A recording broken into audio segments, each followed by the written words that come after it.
Shalom, shalom, Israel. I'd like to give all praise to Yahweh, Hashem, Yahweh Shah. Today I'm going to touch on taking heed of your friends. I got my notes here. It's called Take Heed of Thy Friends. Because, it's an important thing. You gotta beware of false brethren when you're serving the Lord. Anybody that, has so-called friends, they need to know, are these real friends or are they actually enemies? Because everyone doesn't have they're not out to for good intentions. Some people have bad intentions. A lot of people have bad intentions actually. So start off by bringing out Sirach chapter 6 and verse 7. It says, "If thou wouldest get a friend, prove him first, and be not hasty to credit him." Because you don't want to be out and you calling everybody your friend. Not everybody is your friend. Even I'm pretty sure growing up, you have brothers, siblings, or your parents. They even tell you need to watch out. Not everybody your friend. And then later on, even me, I had to learn the hard way. You got older, you realize, these people really not my friend. You got to learn the hard way. You didn't want to hear it, but you finally learned your lesson. Some brothers learn it harder than others. Some brothers, they they die in a wicked way over bad friends, or they get locked up. But continue. Yeah, it says, if thou wouldest get a friend, prove him first, and be not hasty to credit him. You don't want to be calling everybody your friend. You want to be quick to get somebody credit. You gotta prove this friend. You just don't want to bring anyone around you, and that leads me to bring out Sirach chapter 11 verse 29. It says, "Bring not every man into thy house, for the deceitful man hath many trains." You want to bring everyone into your house, whether it's your physical home, or your spiritual home, which is your body. You want to bring everybody in. You want to, you don't want to.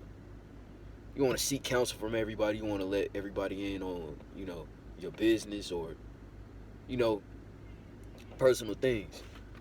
Uh, what else I got? Beware of false brethren. Sirach. Get Sirach, chapter 37.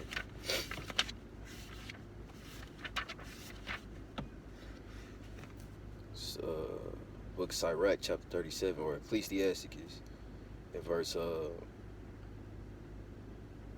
going to start at 1. It says, "Every friend saith, I am his friend also, but there is a friend which is only a friend in name."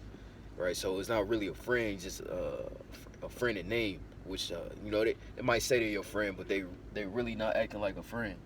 They just a friend in name, just as it says. It says, "Is it not a grief unto death when a companion and friend is turned to an enemy?" All right. What else?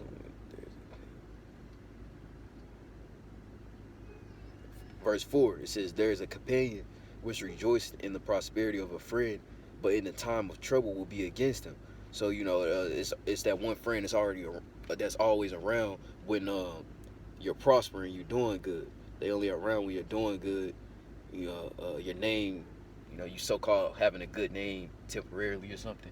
But say you get low, that friend is not around no more, because they don't have anything to take from you, or they don't have anything to gain from you. They just around to leech off of you.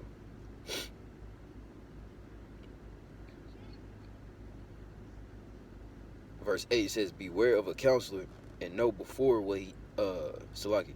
Beware of a counselor and know before what need he had, for he will counsel for himself, lest he cast the lot upon thee, and say unto thee, Thy way is good, and afterward he stand on the other side to see what shall befall thee." So you don't want to go to counsel for everybody. You need to be wise. You go to counsel for. You can go to counsel for somebody that's just counseling for themselves. Say you're trying to get a job or something, and that brother, you go into a brother, you're like, "Brother, should I apply for this job?" You're like, "Nah." Then later on, you see that brother had applied for that job that you wanted to get, or say, a woman you want to talk to or something, and they're like, nah, brother, I done heard about this sister or something like that. And then next thing you know, that brother going at that sister. You know, you see that when you was in the world. You it probably happened to you too when you was in the world. You know, you kind of you want to talk to the sister and you talk to a brother, and then they talk about, nah, brother, you shouldn't do that. And then next thing you know, hey, that brother is with that sister. So you don't want to go to everybody for counsel. They basically deceive you. You know, just to get their own gain.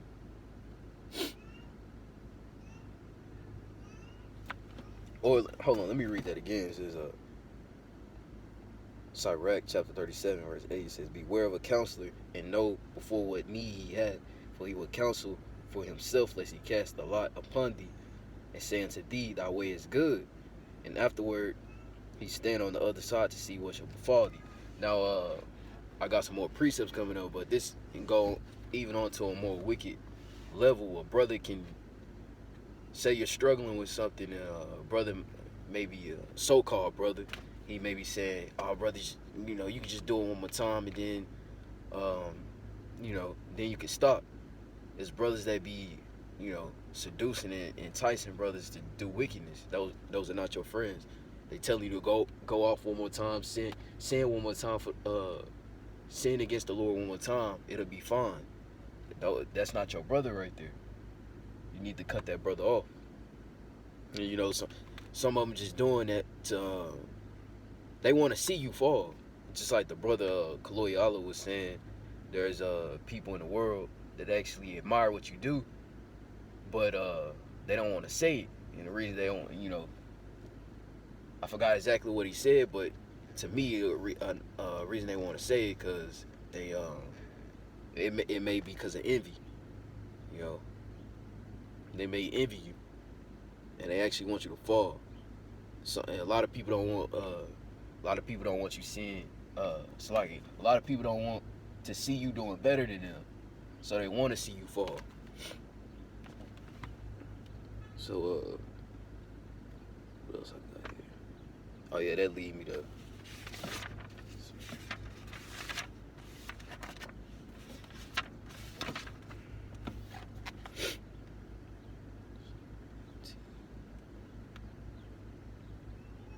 Sirach chapter 18 and verse 30, it says, go not after thy lust, but refrain thyself from thy appetites. If thou givest, this verse 31, if thou givest thy soul the desires that please her, she will make thee a laughing stock to thy enemies that malign thee. Right? So and that's showing you who's not a real friend right there. Say you're falling, say you're struggling with sin or something, say you're struggling, you're battling, and you so-called think these people are your brethren or sisters, and they laugh at you when you fall. You know, and I've been seeing this recently, and this really why I'm making this video.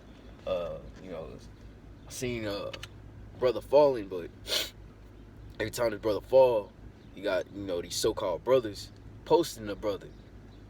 You know, that ain't no friend. Say you go off, you know, you hanging around some people, and they seducing you to go off, and then they're posting you and laughing and talking about you. Those not your friends. And really the Lord gonna destroy them, you know, if they don't repent. Cause you know, you casting a stumbling block before your brother. You know this brother's struggling with something, or your sister's struggling with something, and you keep putting it in front of them, enticing them to do it. You know, instead of lifting your brother up, praying for him, and you know, just doing anything you want, or you know, doing anything you can, fasting, praying, helping that brother, checking up on him, and you know, try to get him out, whatever, or your sister, try to get them out of whatever they're struggling with. So yeah, you gotta beware of those type of people around you. Well, they shouldn't be around you in the first place.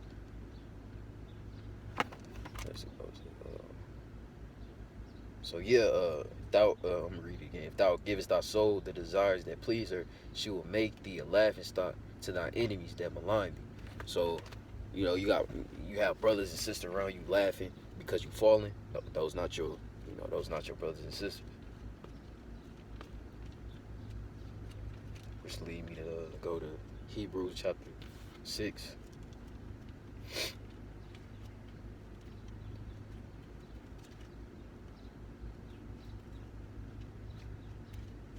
It's Hebrews chapter 6 and verse. Hebrews chapter 6 and verse 4. It says, "For it is impossible for those who were once enlightened and have tasted of the heavenly gift and were made partakers of the Holy Ghost and have tasted the good word of Yahweh Ba'ashem Yahushua and the powers of the world to come, if they shall fall away, to renew them again unto repentance, seeing they crucify to themselves the Son of Yahweh afresh and put him to an open shame." Right? So you putting the Lord to open shame if you're say you go back into the world and you hanging around worldly friends, or and you're starting to go off in front of these worldly friends, because these worldly friends don't understand that the Lord's servants are gonna fall. Like the scriptures say, just man falleth 7 times, but and rises up again, but the wicked fall into mischief. They don't understand that. They think as soon as you go off, like, he or she not really about that. They not really serving the Lord. They just all talk, because they don't understand. They don't understand this thing. They think brothers and sisters not gonna go off. So soon as you go off, they gonna think, see, I knew they wasn't really about that. They gonna think it's nonsense. They gonna think it's fake. They gonna think it's just a phase, like the brother said. So you wanna keep yourself away from them brothers and sisters, because they not sincere, and they not good for you. They really shall be counted as enemies, because they obviously hate the Lord. Right? So whoever hate the Lord is an enemy.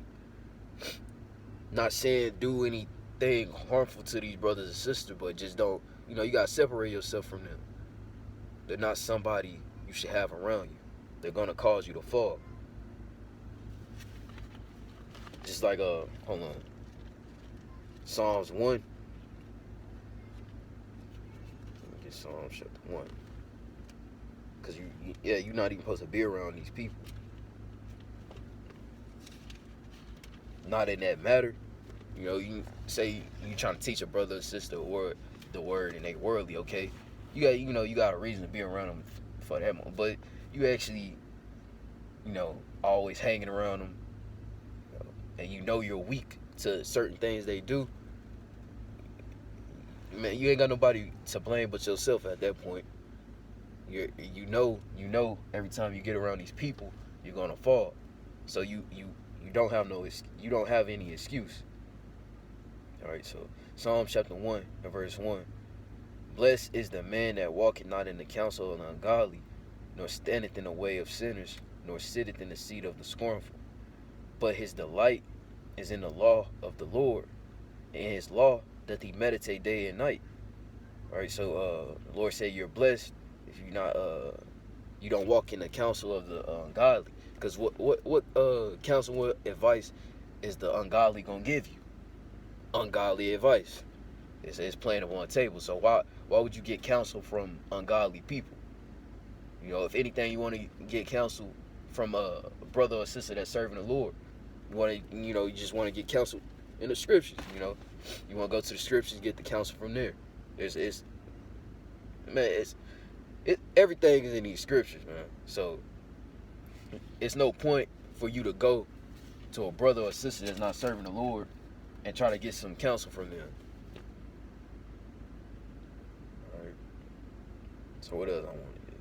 Yeah, it says, "But his delight is in the law of the Lord, and in his law doth he meditate day and night." So the people you hang around too, you want to make sure you hang around people that's meditating on the Lord's law and in his word. You don't want to be hanging around brothers and sisters that's just doing wicked, and they talking about wicked 24/7.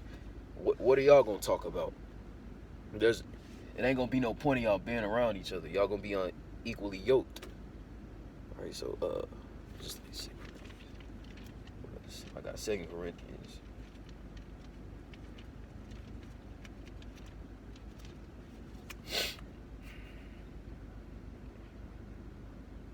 Let me see. 2 Corinthians. Right. 2 Corinthians chapter 6 and 14. Be ye not unequally yoked together with unbelievers, for what fellowship hath slack it. Be ye not unequally yoked together with unbelievers, for what fellowship hath righteousness with unrighteousness, and what communion hath light with darkness. All right, so y'all just not gonna get along. Like you got the righteous together and you got the unrighteous together. It's y'all just not gonna get along. It's opposites, you know. So there's no point of you trying to be friends with a wicked person. You're gonna, eventually yourself. They either gonna go this way, either you gonna either you gonna be a light to them and they start following you. So like they try to follow the Lord, or you gonna fall. You gonna keep falling if you weak to certain things they do. You don't want to keep being around wicked brothers and sisters.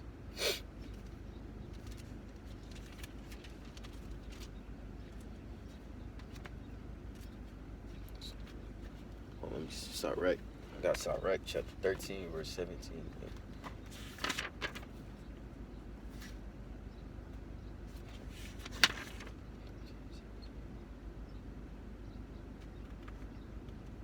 So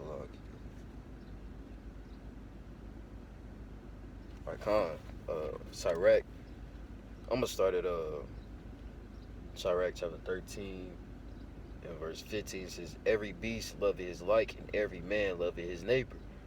All flesh consorteth according to kind, and a man will cleave to his like. What fellowship hath the wolf with the lamb, so the sinner with the godly? Right, so it says, what agreement is there between the hyena and a dog, and what peace between the rich and the poor? And it's plain upon table. What has the righteous to do with the unrighteous? You don't you're supposed to be a light to your people, but you don't want to be friends with them like that.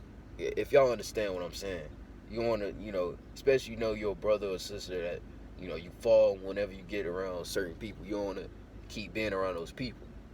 So eventually the Lord can sift you out.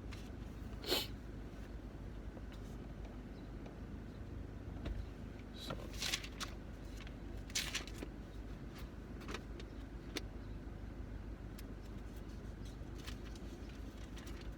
it's like you willfully walking into sin.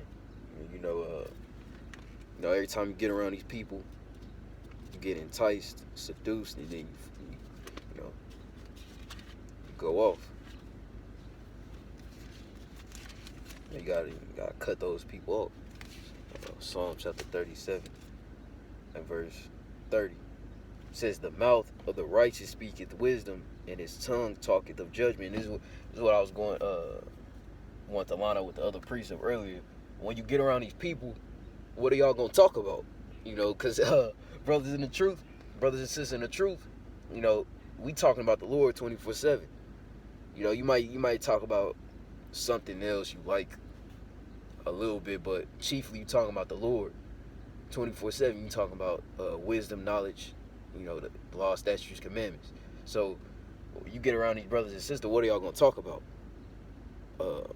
Majority of them, they not gonna know what you talking about, and they not gonna want to hear it. So what point is it? What reason is it for you to be around them? Y'all not talking about nothing righteous.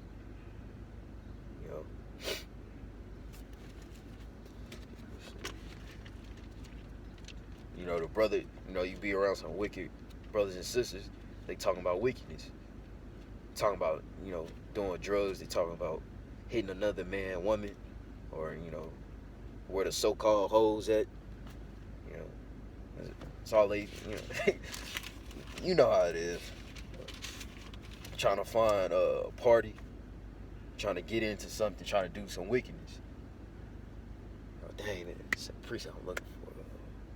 I think it's that Job was talking about. John, I don't know. I'm gonna get Hebrews chapter 3:12, it says, "Take heed, brethren, lest there be in any of you an evil heart of unbelief, and departing from the living power. But exhort one another daily, while it is called today, lest any of you be hardened through the deceitfulness of sin." So you the worldly people you getting around, they're not doing this. They're not exhorting you daily. You know, they probably, they entice you to sin, but they not exhorting you righteously to serve the Lord. So once again, there's no reason for you to be around these people. You gotta separate yourself and take heed of your friends. Like Luke, let me get Luke, because even the Lord's Yahushua, Luke 14:26. It says, "If any man come to me and hate not his father and mother and wife and children and brethren and sisters, yea, and his own life also, he cannot be my disciple. And whosoever doth not bear his cross and come after me cannot be my disciple." Right? "For which of you intended to build a tower sitteth not down first and counteth the cost, whether he have sufficient to finish it? Lest haply after he hath laid the foundation, it is not able to finish it, all that behold it begin to mock him, saying, This man began to build and was not able to finish." Because you're gonna have, just like the brother was saying, you're putting the Lord to open shame, because here you came into this, the Lord brought you in, he revealed himself to you. You got this wisdom, knowledge, understanding. You started telling your worldly friends, your old friends, and your family about it, and they disregarded it, and they was probably scoffing, they was laughing at you, and they was, a lot of them be waiting for you to fall, just like the brother was telling me. His family was saying, "Man, I thought you was done preaching." So they wait for that man to stop serving the Lord. So you're putting the Lord to open shame once you get around these people, or they see you fall, because then they've been scoffing since the beginning, and you didn't prove them wrong. They was looking for you to fall the whole time. Like, yeah, man, that Bible stuff, that's madness. They don't believe in the Lord. They say, that brother, he ain't serious. You had the same friends that was scoffing from the beginning. Then you end up going back to them, and now you done put the Lord's open shame, because they've been waiting for you to fall.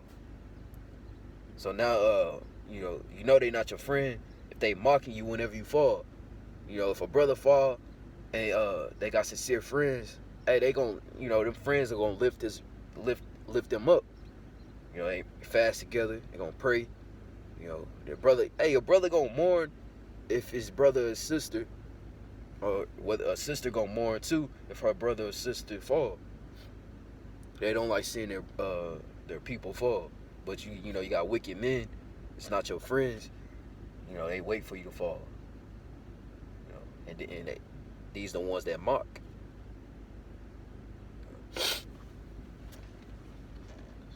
Lead me to Romans chapter 12. It's just like Yahushua was saying, you gotta love him more than your family and your friends. You can't put anything over Yahweh Hashem Yahushua. Because guess what? Then you really in idolatry. You putting things over the Lord.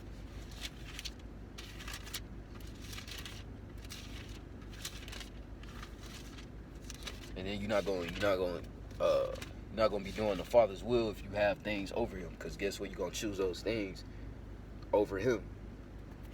So that's just, it's going to lead you to not following him.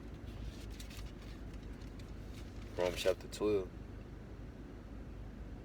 Right, and I got Romans chapter 12 and verse 1, because it's going into sacrificing things. You want to make sacrifices. So you want to sacrifice your life, basically. You want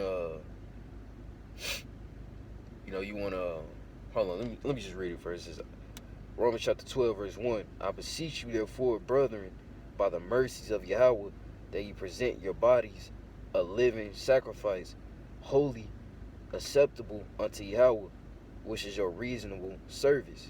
Right? So you wanna sacrifice things in your life, whether it be now I'm not talking about no wicked sacrifices, but you want to sacrifice certain things in your life.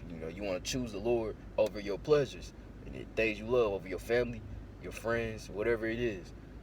Which that's why the Lord said, he that loveth father or mother more than him is not worthy of him. So you want to sacrifice those things and put the Lord first.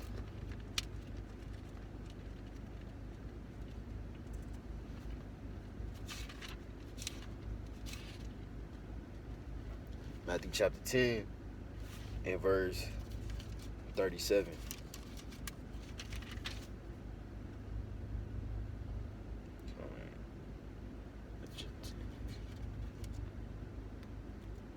Basically saying the same thing. It says, he that loveth father or mother more than me is not worthy of me. And he that loveth son or daughter more than me is not worthy of me. And he that taketh not his cross and followeth after me is not worthy of me. Right? He that findeth his life shall lose it, and he that loseth his life for my sake shall find it. So just going into making sacrifice, you want to be willing to lose your life for the Lord.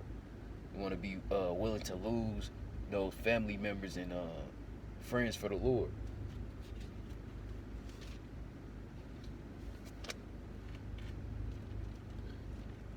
I think it's one I forgot to pull.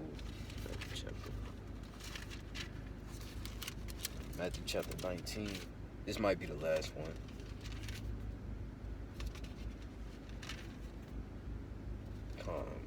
Matthew chapter 19, verse 28. It says, and Yahushua said unto them, verily I say unto you, that ye which have followed me in the regeneration, when the Son of Man shall sit in the throne of his glory, ye also shall sit upon 12 thrones, judging the 12 tribes of Israel. And every one that hath forsaken houses, or brethren, or sisters, or father, or mother, or wife, or children, or lands, for my name's sake, shall receive in 100-fold, and shall inherit everlasting life. So, you forsake. It's just like what the Lord just said. You forsake those family friends, and which they not even sincere. The Lord said you're gonna receive 100-fold. If you just do what He commanded. It's gonna, what you gonna receive is gonna be in righteousness. You're not gonna be receiving wicked friends, like you are today. So I think that's all I want to get. But yeah, you want to make sure you're making sacrifice. You don't want to, you don't want to put yourself in a position where you get around wicked brethren and sisters, and then you end up falling out this truth, and you put the Lord to open shame. So you just want to. I want to pull this one. I forgot to get this. So Khan, you want to cut them people off, like let's say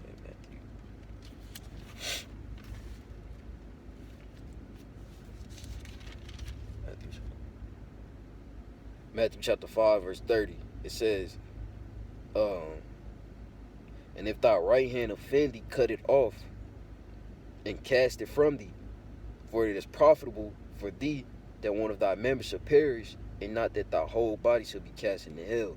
Right? So if you have a member of your body, which would be, it can be anything. It can be a friend, family member, anything that's caused you to go off. You want to, how brothers say today, you want to cut that thing off. So like, say you got a friend, not a real friend. You got a fake friend, a worldly friend, and they always having you going off. You got to cut them off. You got to, delete the contact, stop being around them, avoid that person. You know, because at the end of the day, it's not worth your salvation. So, you know, you want to make those sacrifices, whatever causing you to go off. The Lord said to cut that thing off. You know, so that's what I want to end it with. I'd like to give all praise to Yahweh Shemi Shah again. Shalom.